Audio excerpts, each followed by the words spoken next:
Shalom, selamat hari Sabat, saudara-saudara terkasih, Hope Channel di seluruh Indonesia.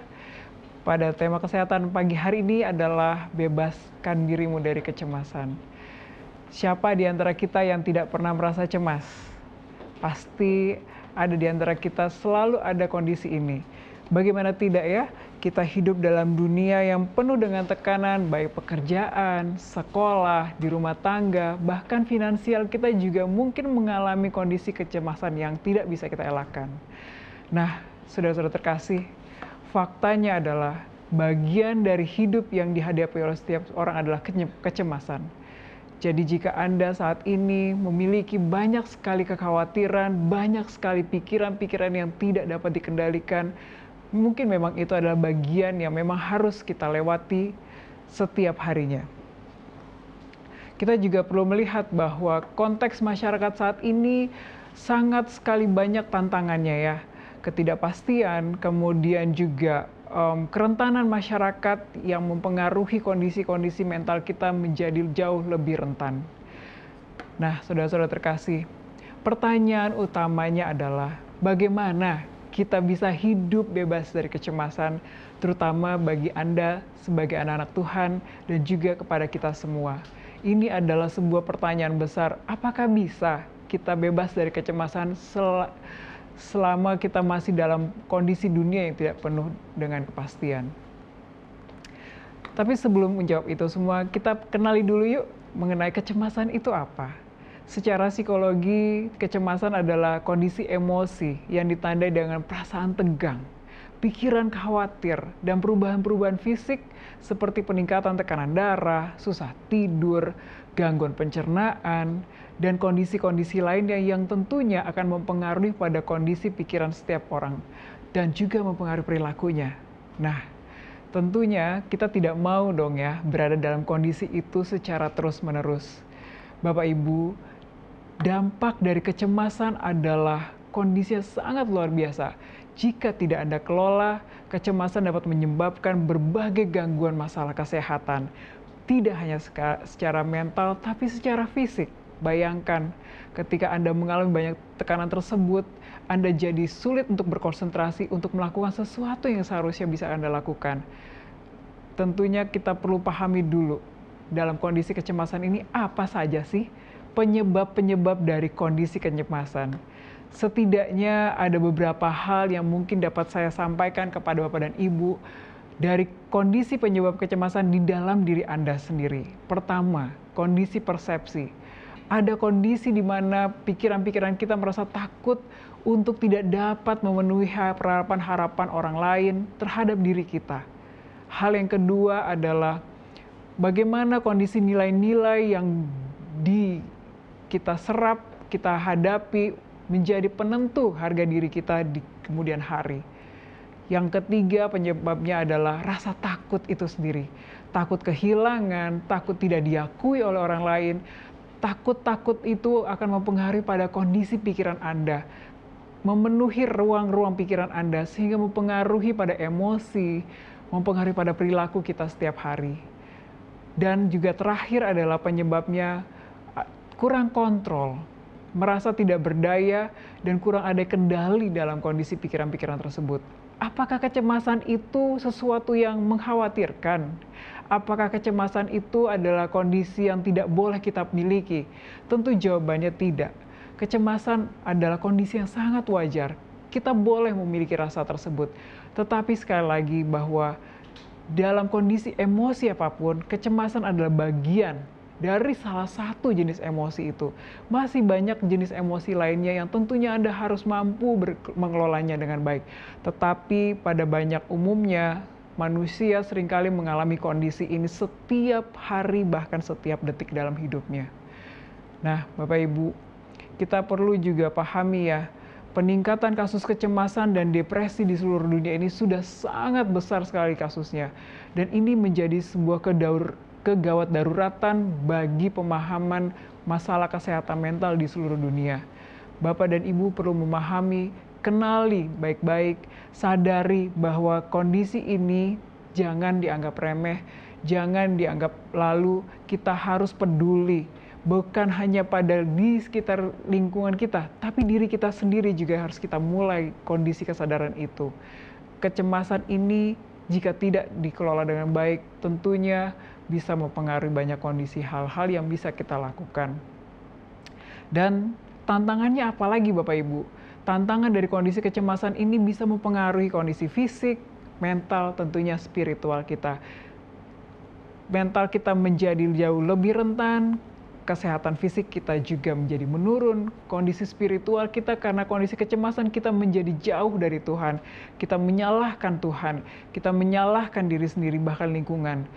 Tentunya kita tidak mau dong ya berada dalam kondisi ini secara terus-menerus. Bapak Ibu, kita perlu lihat juga pemahamannya dari kitab Mazmur 55 ayat 23. Jika ada Bapak dan Ibu memiliki Alkitab di rumah, silakan boleh dibuka dan kita baca bersama-sama. Tapi saya akan mengambil kutipannya saja yang dimana Raja Daud mengatakan bahwa di dalam kondisi ini dia adalah seseorang yang dikenal dengan dekat dengan Tuhan. Dia mengatakan, serahkanlah khawatirmu kepada Tuhan, maka ia akan memelihara engkau. Tidak untuk selama-lamanya dibiarkannya orang benar itu goyah. Wah, luar biasa sekali ya. Raja Daud mengatakan hal ini bukan semata-mata karena dia tidak merasakan hal tersebut. Justru karena dia dekat dengan Tuhan, dia sangat percaya pada Tuhan, dia serahkan segala kekhawatirannya pada Tuhan, biarkan Tuhan untuk dapat mengelolanya. Dan juga Daud memahami bahwa kecemasan adalah bagian dari hidup, tapi dia tahu kemana harus berlari saat merasa cemas. Kepada siapa lagi? Yaitu kepada Tuhan. Tentunya Bapak dan Ibu bisa menginspirasi kisah ini yang ada di dalam Mazmur 55 ayat 23. Selain itu Bapak dan Ibu bisa juga Bapak dan Ibu buka di dalam kitab Filipi 4 ayat 6-7. Dikatakan di situ bahwa setidaknya kita perlu juga tidak mengkhawatirkan segala sesuatu apapun. Kita harus pahami bahwa damai sejahtera Allah yang melampaui segala akal akan memelihara hati dan pikiran kita dalam Yesus Kristus. Apa artinya ini? Dimana kita perlu memahami bahwa Tuhan menyadari bahwa rasa khawatir itu adalah kondisi yang alamiah dimiliki oleh setiap orang. Tuhan juga memiliki rasa khawatir, tapi Dia memberikan kesempatan bagi setiap umat yang percaya untuk memiliki rasa damai sejahtera. Bertenang dirilah dalam kondisi apapun juga, karena kita bisa memelihara hati kita ketika kita bisa bertenang diri. Dan dalam doanya Paulus mengatakan bahwa penting sekali Bapak dan Ibu menyerahkan segala khawatir itu dalam doa, dalam mengucap syukur sebagai kunci untuk mengatasi rasa kecemasan tersebut. Jadi Bapak dan Ibu, bukan kecemasan yang sebenarnya menyebabkan rasa kita sakit, tapi reaksi kita terhadap hal tersebut. It's not the way you think, but the way how you reacting about your condition. Karena kecemasan masalahnya adalah bukan terhadap kondisi yang kita hadapi, tetapi persepsi kita terhadap masalah tersebut. Sebuah situasi ditambah dengan emosi akan mempengaruhi pada perilaku. Apapun itu juga, pahami, kenali ini dengan baik. Sebab tanpa tekanan atau kecemasan sama halnya dengan orang mati. Tentunya kita bukanlah orang yang mati, kita masih diberikan kesempatan, masih diberikan nafas hidup, pergunakan Bapak dan Ibu, walaupun dalam kondisi tekanan sekalipun. Salah satu mungkin beberapa hal teknik yang bisa saya sampaikan untuk bisa mengatasi rasa cemas itu ada beberapa hal. Yang pertama tentunya adalah bagaimana kita menenangkan kondisi pikiran kita melalui meditasi.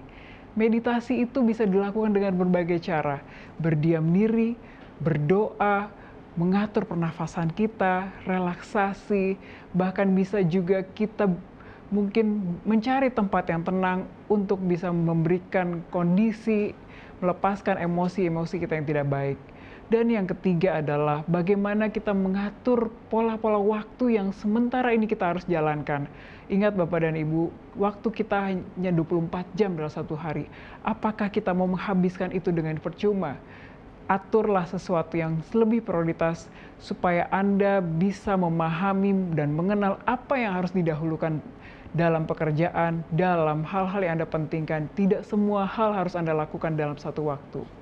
Dan hal lainnya adalah langkah praktis yang bisa saya sampaikan mengelola kecemasan berdasarkan psikologi maupun secara alkitabiah adalah yang sangat sederhana. Yang pertama adalah tentunya carilah kekuatan melalui doa dan tetap berserah.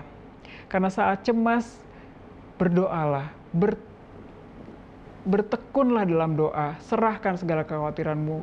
Hal yang kedua, Bapak dan Ibu, fokuslah pada berkat Tuhan dan ucapkan syukur. Karena itu dapat membantu kita mengalihkan fokus kita dari rasa kecemasan. Kita perlu pahami di tengah mungkin kesesakan di dunia ini, kita pasti masih memiliki berkat dari Tuhan. Berterima kasihlah pada Tuhan yang memberi berkat sebagai sumber berkatnya, bukan hanya kepada berkatnya saja. Hal yang ketiga, Bapak dan Ibu, perlu dipahami bahwa fokuslah pada hal-hal yang saat ini saja. Sebab di dalam kitab Matius 6 ayat 34 dikatakan, jangan khawatir tentang hari esok, karena besok akan mempunyai kesusahan sendiri. Apa yang bisa dilakukan hari ini, lakukanlah Bapak dan Ibu. Tenang saja. Setiap hari kita punya masalah, tapi masalah itu kita manage, masalah itu kita fokuskan. Semoga Bapak dan Ibu bisa lakukan itu. Hal yang terakhir dari langkah-langkah praktis adalah bertolong-tolonglah. Kita tidak hidup di dunia ini sendirian Bapak dan Ibu, kita adalah makhluk yang sosial. Tentunya kita lihat pemahamannya dari Alkitab kita. Di dalam Galatia 6 ayat 2 dikatakan bahwa kita harus bertolong-tolonglah, menanggung bebanmu. Kita perlu saling menopang dalam kasih Tuhan. Jadi kita tidak sendirian. You are not alone. Tell your story to others people. Percayalah, karena Tuhan sudah menyediakan banyak penolong untukmu. Berbicaralah pada mereka. Dan tentunya bagi seluruh Bapak dan Ibu yang punya komunitas, bangunlah komunitas itu dengan baik. Kuatkan satu dengan lainnya. Ketika memang tidak bisa saling membantu secara penuh, ada bantuan secara profesional. Berceritalah pada mereka yang bisa lebih memahami kondisi Anda, supaya Anda tidak mudah mendiagnosis kondisi diri Anda sendiri, dan itu tidak menjadi kondisi kerugian bagi Anda. Carilah terapis, carilah psikolog, carilah psikiater, atau juga bisa berserah diri, bercerita pada orang-orang yang Anda percayai, pendeta dan orang-orang yang sekitarnya, bangun komunitas itu dengan baik, Bapak Ibu. Sebagai penutup yang dapat saya sampaikan bahwa tentunya kecemasan adalah bagian memang dari sisi kehidupan kita. Tetapi sebagai anak-anak Tuhan, kita tidak perlu lagi hidup dalam belenggu kecemasan. Walaupun kita tahu itu adalah bagian yang tidak bisa kita elakkan sekali lagi. Karena Tuhan menciptakan banyak jenis emosi yang akan kita rasakan. Tekniknya adalah kombinasikanlah pengelolaan kecemasan itu dari psikis Anda, dari pikiran Anda, dan kelola itu dengan baik. Dan percayalah, kuatkanlah, teguhkanlah hati dan pikiran Anda kepada firman Tuhan yang Anda percaya sebagai bagian dari kehidupan yang akan kita jalani ini. Tuhan tidak akan pernah meninggalkan Anda. Hiduplah dalam kedamaian, hadapilah kecemasan dengan penuh dengan sukacita. Dalam 1 Korintus 10 ayat 13 berbunyi, tidak ada pencobaan yang menimpa kamu yang tidak melebihi kekuatan manusia. Allah itu setia, dan karena itu Ia tidak akan membiarkan kamu dicobai melampaui kekuatan kamu. Pada waktu kamu dicobai, Ia akan memberikan kepada kamu jalan keluarnya, sehingga kamu dapat menanggungnya. So, believe Him. Serahkan segala kekhawatiranmu. Kalaupun tidak ada orang di sekitarmu yang bisa mendengarkan kamu, bertekun lututlah di hadapannya, berdoalah dan percayalah. Kecemasanmu akan segera hilang ketika kamu mampu mengelolanya dan percaya pada Dia. Semoga renungan kita terhadap kecemasan, terhadap kesehatan pada pagi hari ini dapat memberikan inspirasi bagi Anda di rumah yang mungkin saat ini mengalami banyak sekali pergumulan, banyak sekali pergejolakan dalam hati, tapi percaya bahwa kamu tidak sendirian. Kita sudah memahami ini semua. Semoga kiranya Tuhan memberkati Anda semua di rumah, bebaskan dari rasa kecemasan, hati yang gembira adalah obat yang manjur, karena semangat yang patah akan mengeringkan Tuhan. Tuhan memberkati kita semua. Amin.